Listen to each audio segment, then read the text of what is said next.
I've organized hundreds and hundreds of homes, and I've seen the same organizing mistakes over and over again. And let's talk about the top 10 that I see that are definitely the most common, starting with the biggest one, which is Band-Aid solutions. What I mean by this is, I feel like it's a natural tendency to see a pile or have a bunch of clutter that doesn't have a place to go, and getting a small solution to solve that one little pile. Here's an example. You've got like a bunch of papers on your desk, or you have craft supplies that you're using that you don't know where to put, so you end up getting a small little bookshelf or a cart or those dreaded plastic drawer units, or maybe even just totes to put these things in.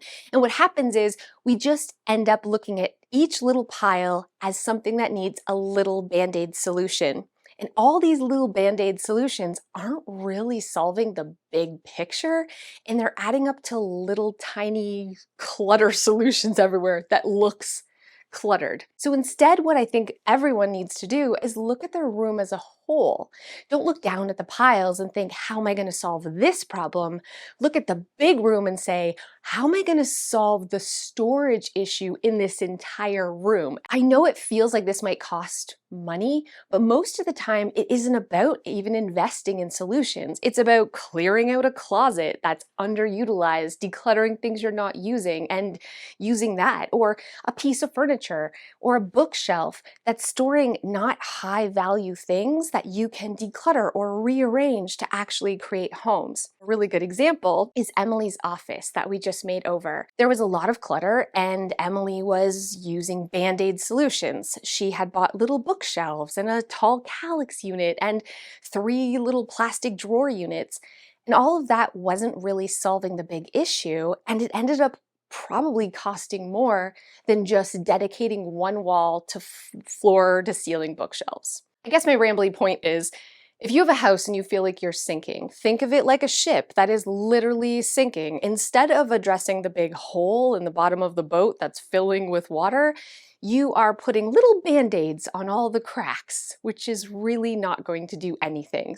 Looking at your room in its entirety as the issue instead of each little pile, and creating a solution for the room storage is definitely how you overcome this common mistake.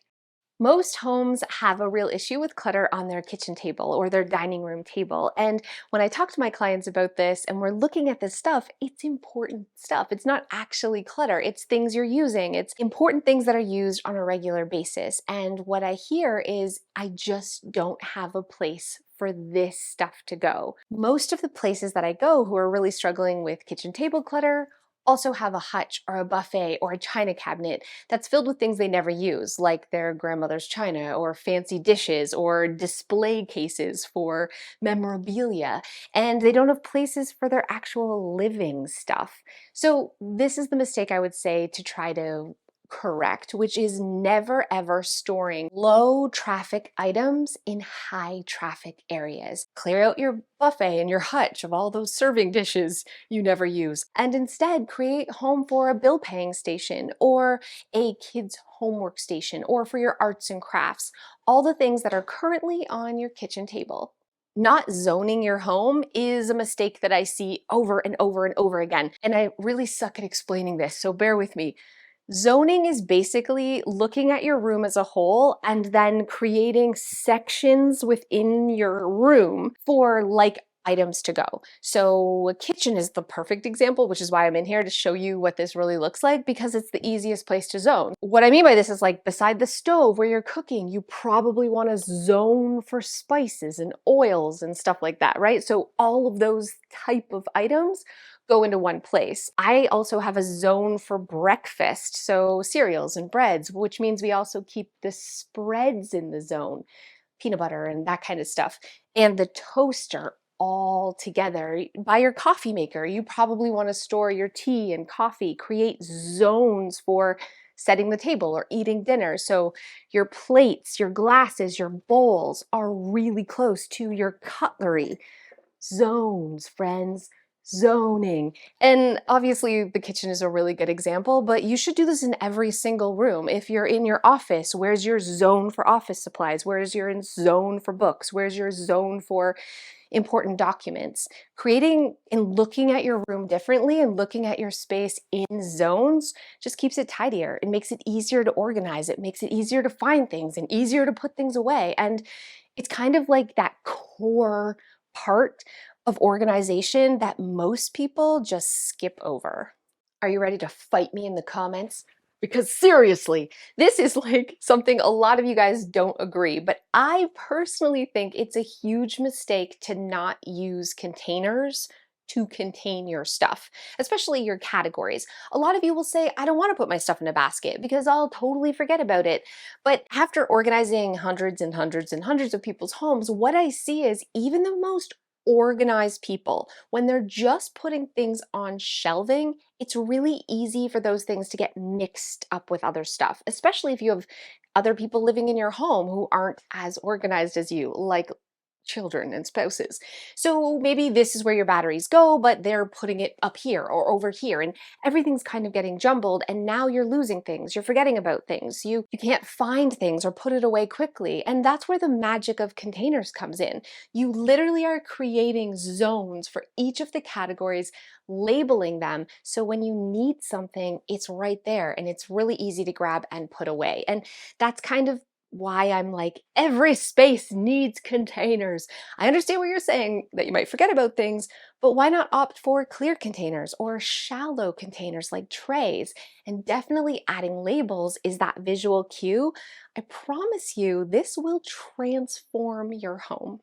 So I just said one of the biggest mistakes is not using containers, and this is where this gets ironic. I showed you pretty teal containers that I was using in the laundry room, which is actually the next mistake that I want to talk about, and that is buying colored or really specialty containers for different spaces, because the truth is, it's always changing. Your home is always evolving and you're going to have to reorganize and move things around. So when you buy containers that can only be used or only match a certain area, you're just kind of wasting money in the long run. So I'm not a fan of little, small, tiny specialty containers or even like colored containers that can't be moved around seamlessly. Instead, I think there's 4 containers that you can organize your entire home with and easily move them around from space to space. Obviously, drawer dividers are a must. Get the clear ones. I like them from the dollar store. And it's great because no matter where you move them, it's always going to coordinate. And the next container is what I call a medium-sized container. My personal preference are these nice big tall ones, but I also like these kind of shorter ones. These are great. It doesn't matter if it's spices or papers or clothes or whatever it is, you will always find space for a container like this. And if you're always getting the same container for different areas of your home while you're organizing, when you move things around, it'll still always coordinate. You following with me? Here's the other thing I gotta say. If you're just starting out, the perfect size container is something that's like 12 by 11 or 12 by 12 or 13 by 11. Basically like a cube. Again, it doesn't matter what it looks like or how much it costs. This is the greatest size. It's perfect for toys, clothes, anything you need to organize. And if you always go and have the same container that you buy over and over again, when you're moving and swapping, your home will always match and feel cohesive in every single room. More container problems, mistakes. Big totes like this often become doom boxes is what I call them, because they are so big and they're so cheap, they're easy to buy. We have a tendency to go to Walmart, buy a bunch of them, and clean or organize by putting stuff in them. But because they're so big, they can fit multiple categories of stuff. Like maybe you're like, oh, I'm gonna put the taxes in here. Oh, and there's extra space. So I'll put some shoes that I'm not wearing also in here, and maybe a couple bags or some photos. And we put the lid on them and we put them in the basement or the attic to die. And now when we go to open this, it's filled with things that are important and also not important, and we'd have to sort it, we'd have to take everything out. And it stops us from doing that because that feels overwhelming. And 20 years from now, you have 100 doom boxes in your basement. So being aware of this and stopping it before you start using them in that way is really important. Imagine you had 4 smaller ones, one for extra shoes, one just for taxes, one for I don't know, whatever other random things you put in the doom box. Now when you go back to revisit, reorganize, you can just access, oh, this has only shoes and this has only that. It is kind of about zoning. It's making sure that you're not having big totes with lots of random categories in them when you're storing things, because it's just a recipe for disaster. Most families don't have places for the temporary stuff that comes into their house, and it usually ends up on kitchen tables or kitchen counters or the front of the fridge with magnets, and it can quickly become a lot of clutter. And the thing about clutter is clutter attracts clutter. So creating homes for temporary things is like super duper crazy important. Here's some examples. So those medical things that you have to fill out, I gotta get a camera up the butt and I have like all this stuff, but that's not forever, but it needs a place to go. I just love having like a little important things I need to deal with bin. So it isn't bills that have to be paid. It's literally stuff like an invitation to a wedding or a baby shower. The point is having a place for those type of papers that aren't mixed with other papers is super important. Obviously you want a spot for bills that have to be paid or things you want to file, but also what about kids' artwork? What about like they come home and they have a medal that they won, and you don't know if they need to keep it forever or you don't really have time right now to put it in your long-term storage. I love having a bin that's just memories. I toss it all in, and then once a year I go through and sort it. I want you to look at your own space, look at your clutter, and it will tell you if you need homes for stuff. In where are you putting things you need to return? Where are you putting library books that need to go back? Where are you putting this temporary stuff that doesn't need a forever home in your home? It still needs a home. Take a shot every time I say home. Home. I'm gonna be honest, this mistake I still make all the time because I want my house to be pretty and I want everything to look, ooh, fancy pantsy. And this is a mistake, which is focusing on the looks over function. I literally have bins in my craft room that are empty because I think they look pretty. And I've done this in high traffic areas too, which was a huge mistake, like decanting everything in your pantry and having everything match and look gorgeous, except you eat a couple cookies and now that's not quite even, or maybe you just don't buy your stuff in rainbows. It doesn't always stay nice because we live here and we don't have 50 bottles of matching beautiful cleaners to go in our cleaning cabinet. I guess what I'm saying is striving for Pinterest perfect home is a recipe for failure every time because you live in that home and you use that stuff and it's always in a state of like not always being full and perfect. And those restocking videos on TikTok are amazing, but they are not real life. I'm a shover and a hider. I am. I don't like to see my stuff. I like to hide it. So I'm really guilty of this mistake, which is filling all my spaces 100%. Like every drawer is to the brim, every closet super filled. All my shelving used to be compact where there was no extra room. And it felt like as long as it had a place to go, that was fine. And I wasn't decluttering because everything could fit. But anytime I got anything new or something would come into our house that was different, there was no room for it. So I was constantly on this cycle of clutter. There was always clutter because nothing had breathing room. So now what I've realized a huge mistake is you should have 20% space in all your spaces. Like every shelf, every drawer, every closet should have 20% open extra space at all times to really make sure that nothing's squished, that you have room to grow so that clutter doesn't overspill into your living space. And the last mistake that I feel like all of us make is not reevaluating our spaces often enough. Junk drawers get messy again. Every space, especially like pantries and those high traffic areas, they can just come undone. So going back and revisiting them and also taking a look at things you've organized that just aren't working. If you've tried to set up a system but it always stays messy, that just doesn't work for you. And it's okay, you haven't failed. That system just failed you. And it's time to try something else. I've tried a million different command centers and all of these things.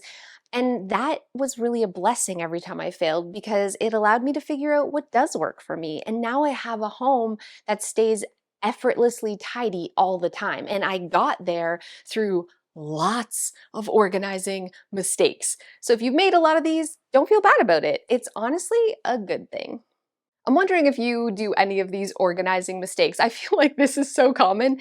Everybody probably does a couple of these, and it's just a different way of looking at your home and looking at organization that can change everything, that can make it easier and make it less cluttered. I did a video like this, I think like, oh man, maybe even 2 years ago, that really offered even more insight to the organizing mistakes, completely different organizing mistakes. Check that out because identifying what you're doing wrong can help make sure that you're doing it right. I'm going to put a link to that video in the description. Thanks so much for watching, and I'll see you guys next time. Thank you guys so much for those of you who have stayed to the end. I went on my very first cruise last week. Joe and I, with friends, we went on an enchanted princess cruise. You guys, it was bougie. It was fancy. It was like the Titanic up in there. I wore like a sparkly gown for one night and another gown that by that point it was too small because all I did was eat all week and I gained some weight, but that's not the point. It was super fancy and I loved a lot about a cruise, but there was a lot that I didn't love also. So I'm like, I don't know. My ADHD was raging because I'm like an explorer on vacation and I want to move and do things, but I don't like the sun and I don't like to swim and I don't drink and I don't like sitting still and watching shows. So I found it limiting on the things that I could do to like feed my ADHD on the boat. But why I want to bring this up is because I know there's a lot of you who are cruisers. So I want to take the kids, but I'm wondering which one is like less old. Which one is less old? There wasn't a child in sight on this cruise, which was nice, but also most people had a walker. And so that was like the vibe. Most of the activities were how to live pain-free, get a massage for your arthritis, how to deal with bunions. But I felt young, guys. I don't want to seem insulting. I'm not like, it's not like, you know what I'm saying? I just feel I'm still hip, friends. And even though I have hip pain, I can still do the things, you know? I'm looking for a cruise that isn't like old, but also isn't like young, that's like in the middle. You know what I mean? Like, I don't want the boozers who are like, woo, party, take your clothes off, let's drink and spit our beer on people. That's terrible. I don't want like spring break up in here. I also don't want daycare with a bunch of toddlers running around, drooling and getting sticky fingers on stuff. But I also don't want a cruise where everyone is geriatric and the exciting thing of the day is watching reruns of Love Boat. Is there not something in the middle? Let me know in the comments below if you also enjoyed cruising or didn't, or have a cruise ship you recommend. Thanks so much, and I'll see you guys next time.